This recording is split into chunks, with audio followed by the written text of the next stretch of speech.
안녕하세요, 백만순입니다. 잘 지내셨나요? 생각보다 첫 번째 배치 홈브링 영상을 어려워하시는 분들이 있으시더라고요. 그래서 지금부터 누구나 쉽게 이해할 수 있도록 설명을 좀 더해서 영상을 하나 만들어 볼 생각입니다. 조금 길어져도 끝까지 봐주시면 홈브링에 대한 이해가 조금 더 쉽게 다가올 수 있을 것 같아요. 그럼 시작해 볼까요? 자, 양조를 시작할 때 가장 먼저 해야 하는 것은 바로 물을 끓이는 건데요. 왜냐하면 물을 끓이는데 시간이 가장 많이 걸려요. 딴 이유 없습니다. 이 물을 스트라이크 워터라고 하는데요. 이 스트라이크 워터는 내가 어떻게 매싱할 것이냐, 싱글 매싱으로 할까 아니면 스텝 매싱으로 할까, 거기에 따라서 온도가 결정되는데요. 저 같은 경우는 싱글 매싱으로 대부분 양조를 합니다. 왜냐하면 요즘 나오는 몰트들은 싱글 매싱만으로도 내가 원하는 맥주를 디자인하고 생각하는 그 맛들을 낼 수 있다라고 생각하기 때문인데, 사실 스텝 매싱으로 가열할 때 자비조 바닥이 왕왕 타는 일이 있어요. 이거 씻으려면 힘들거든요. 귀차니즘도 한몫한다고 봐야 되겠죠. 싱글 매싱이 옳다, 스텝 매싱이 옳다, 이 부분들은 양조자에 따라 틀리니까 본인이 그냥 하고 싶은 대로 하시면 됩니다. 하지만 저는 싱글 매싱만으로도 홈브루잉 단계에서는 어느 정도 내가 생각하는 맥주를 디자인할 수 있다고 생각을 해요. 매싱 온도에 따른 효소의 작용들은 자막으로 남겨드릴 테니까 나중에 혹시 스텝 매싱 할 때 참고하시면 되겠습니다. 보통 매싱 온도가 62도에서 64도 정도에는 드라이한 바디감이, 66도 이상에서는 풍성한 바디감이 만들어집니다. 그리고 매싱 시간은 양조자나 레시피에 따라 60분이 되기도 90분이 되기도 해요. 이론상 매싱은 30분이면 끝난다고 하는데, 저 같은 경우는 스파징 시간까지 합해 총 45분 정도에 끝내요. 사실 볼라우핑 하는 시간을 따지면 거의 60분 정도가 되겠죠. 매싱 두께나 매싱 용수의 pH 이런 것들은 조금 더 전문적인 이야기니까 일단 여기서는 넘어가도록 하죠. 볼라우핑이 뭐냐고요? 매싱할 때 처음 맥집을 받으면 아주 탁한 맥집이 나오죠. 이 맥집을 여러 번 걸러주는 것들을 볼라우핑이라고 하는데, 볼라우핑을 하게 되면 이 당화조 내에서 아래에는 입자가 큰 몰트의 껍질, 위로 갈수록 입자가 작은 것들, 부드러운 것들이 층층 쌓이게 돼요. 표충수가 지하로 스며들면서 정수되는 그런 것들을 생각하시면 쉽게 이해되실 수 있을 것 같아요. 바로 이걸 그레인 베드라고 하는데요. 영상에서 보시면 스파징 할 때 제가 저 그레인 베드를 다 깨버리잖아요. 이건 당화 수율 때문인데 그레인 베드를 깨지 않고 스파징 하는 분도 있어요. 스파징 방법도 본인이 원하시는 대로 하면 됩니다. 우리는 홈브로니까요.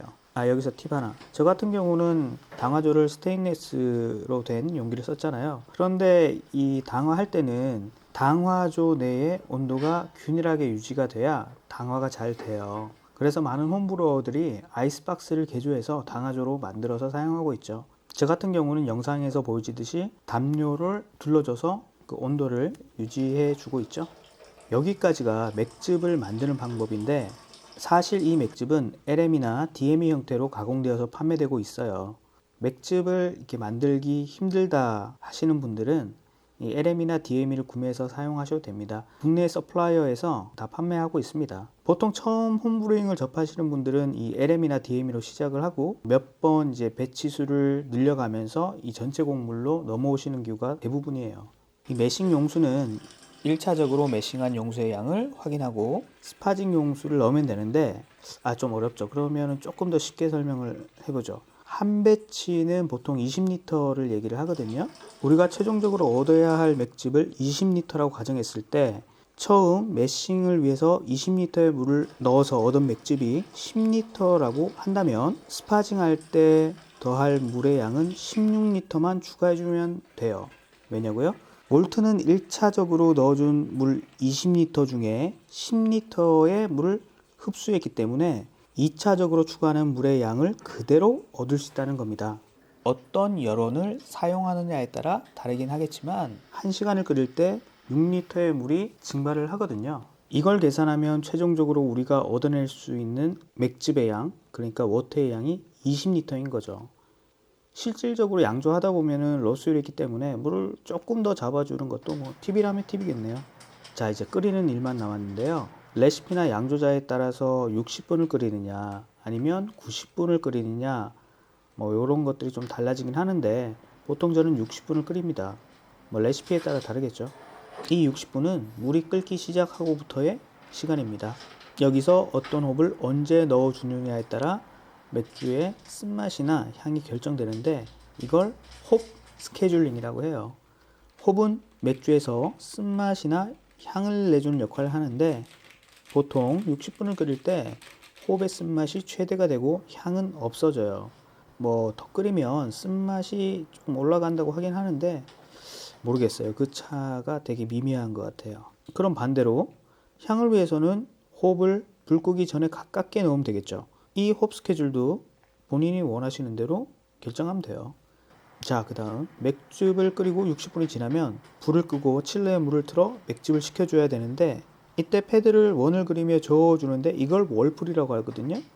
근데 제가 월풀은 안 했네요. 네, 제가 찍어놓지는 않았는데 나중에 해보시면 이 홉이나 곡물 같은 것들 그리고 단백질층 같은 것들이 원뿔형으로 모여요. 칠러는 맥즙을 끓일 때 미리 넣어서 소독을 해주셔도 되고 뭐 마지막 단계 스타산으로 소독을 해서 넣어주셔도 되는데 저 같은 경우는 미리 넣었죠. 이 불을 끄고서부터는 조금 더 소독에 신경을 써주셔야 되는데 이때부터 모든 양조도구는 스타산 희석액으로 소독해서 사용해야 돼요. 맥주의 경우는 일반적으로 오염에 취약하기 때문에 마지막 순간에 오염이 되게 되면 기분 나쁜 냄새나 식초 같은 맥주를 경험하실 수 있을 겁니다. 그러니까 꼭 소독해서 사용하세요. 자, 다음으로 충분히 에어레이션 해주고 이스트를 피칭해주면 끝인데 저 같은 경우는 건조 효모를 썼죠. 이 효모도 건조 효모가 있고 아니면 액상형 효모가 있는데 뭐 편하신 걸로 골라 쓰시면 돼요. 이 건조 효모보다 액상 효모가 조금 더 라인업들이 화려하거든요. 하지만 액상 효모를 쓸 때는 스타터를 꼭 만들어 줘야 된다는 거 알고 계셔야 돼요. 드라이 호핑을 하지 않는다면 보통 일주일 정도 기다리면 발효가 끝나거든요. 어떻게 하냐고요? 에어락이 안 움직여요. 하루 지나고 에어락이 움직이고 그 뒤로 되게 활발하게 움직이다가 움직이는 그 속도나 횟수가 점점점 줄어드는 거죠. 일주일 정도 되면 거의 안 움직여요. 정확하게 알려면 종료 비중을 체크해 주면 되는 거죠. 저 같은 경우는 오염에 대한 우려 때문에 정수기 꼭지를 달지 않았는데 종료 비중 체크를 위해서는 정수기 꼭지가 필요해요. 아니면 이 발효조를 바꿔주면서 종료 비중을 체크하셔도 되고요. 그리고 마지막으로 병입을 해서 냉장 숙성을 해주면 이제 마시는 일만 남은 거죠. 자세한 사항은 첫 번째 배치 영상들을 밑에 걸어둘 거니까 다시 한번 보시면서 이해 안 되는 부분들은 댓글로 남겨주시면 제가 최대한 아는 선에서 피드백을 드릴게요. 이 홈브로어들마다 양조하는 스타일이 조금 틀린데 제가 양조하는 스타일을 보시면 시간은 효율적이면서 좀 더 쉽게 만들자 라는 데 중점이 맞춰져 있어요. 좀 더 섬세한 작업을 하면 분명 맥주는 달라집니다. 그리고 조금 더 투명한 맥주를 원한다면 아이리쉬 모스나 카라기난, 젤라틴 등을 활용하면 되고 물의 화학적인 특성을 맞추기 위해서는 석고나 염화칼슘, 탄산칼슘, 앱슨 솔트까지 들어가긴 하겠네요. 혹시 수돗물을 양조용수로 쓰실 때 염소 냄새에 되게 민감하신 분들은 캠든 타블렛을 사용하시면 됩니다. 저 같은 경우는 몰트나 홉, 부재료 외에는 이런 첨가물들을 넣는 게 싫어서 아무것도 넣지는 않았어요. 그리고 염소 냄새에 조금 민감해서 생수로 양조용수를 쓰고 있고요. 이런 복잡한 것들은 업계에 있는 브로우들한테 맡기자고요. 그리고 그 노력을 우리는 한 잔의 즐거움으로 느끼면 되는 거고 그런 거 아니겠어요? 근데 맥주 재료를 어디서 사냐고요? 우리나라의 맥주 서플라이어는 이게 3군데 정도로 볼 수 있는데 그것도 링크로 남겨드릴 테니까 한번 보시면 될 것 같아요. 각 업체들마다 파는 제품들이 조금 틀리고 가격도 조금 틀리니까 서로 체크를 하셔서 구매를 하시면 되겠습니다. 제 구독자 중에 북미 쪽에 계신 분들이 있는 것 같아요. 이 북미 쪽에는 우리 한국보다 점도가 아니죠. 아주 많이 홈브루잉 문화가 확산되어 있으니까 구글링 한번 해보시고 지역 내 서플라이어를 찾으시면 금방 나올 것 같은데요. 처음 이 홈브루잉을 시작하시는 분들이라면 본인의 레시피를 짜기보다 이미 나와 있는 레시피들 구글에서 비어 레시피만 검색을 해도 많은 레시피들이 검색될 겁니다. 아니면 뭐 이런 클론 레시피북도 나와 있고요. 재료들의 특성이나 맥주의 스타일을 조금 안 다음에 어느 정도 양주에 익숙해지면 본인만의 레시피를 한번 만들어 보세요. 레시피 만드는 것도 나중에 같이 한번 해보죠 뭐. 맥주의 색에 대해서 질문해 주신 우리 구독자분이 계신데 이 부분은 제가 다음 클립으로 올려드릴게요. 잡학사정 카테고리에서 확인 한번 해보세요. 많이 어렵지 않죠? 자, 이제 같이 맥주를 만들어 보자고요. 그럼 시청해 주셔서 감사합니다. 다음에 봬요. 빠이.